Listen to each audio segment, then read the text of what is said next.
OCD obsessive compulsion disorder చాలా మందిలో ఆందోళన వల్ల, టెన్షన్స్ వల్ల, భయం వల్ల, సెరోటోనిన్ హార్మోన్ వీక్ వల్ల, రకరకాల కారణాల వల్ల ఓసిడి చేసిన పనే చేయడం, పదే పదే చేయడం, కడిగిందే కడగడం, చెప్పిందే చెప్పడం, థాట్స్ రిపీట్ అవ్వడం, కొన్ని వేల సార్లు రిపీట్ అవ్వడం, వచ్చిన థాటే మరలా రావడం, అనవసరమైన థాట్స్ రావడం, ఇటువంటి ఎన్నో చెకింగ్ తాళం వేసామా లేదా, గ్యాస్ ఆపేమా లేదా, ఇవన్నీ అబ్సెసివ్ కంపల్షన్ డిజార్డర్.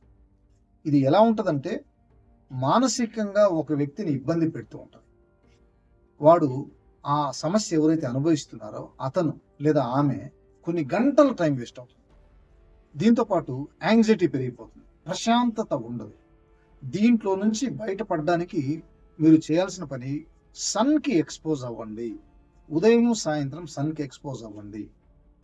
ఇది చేయడం ద్వారా సెరోటోనిన్ లెవెల్స్ నార్మల్ అవ్వవు. 2, మీరు చేయాల్సిన మరొక పని, మీరు తీసుకుంటున్న డైట్లో యాంగ్జైటీని తగ్గించే ఫుడ్స్ తీసుకోండి. దీంతో పాటు ఇది పూర్తిగా నయమవుద్దా లేదంటే మూలంతో పాటు కూడా దీన్ని తీసేయచ్చు.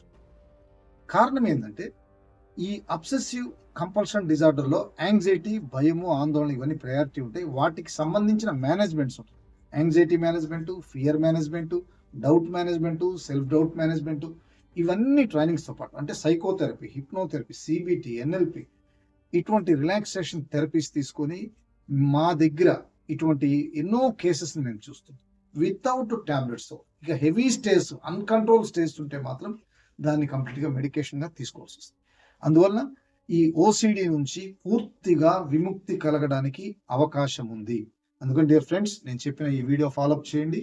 మీ ప్రయత్నం మీరు చేయండి. ఇన్ని సంవత్సరాల నుంచి చేసిన ఫలితం లేదంటే మీరు కంపల్సరిగా థెరపీస్ తీసుకోండి. చక్కని ఫలితం ఉంటుంది. Thank you. Me doctor Suresh.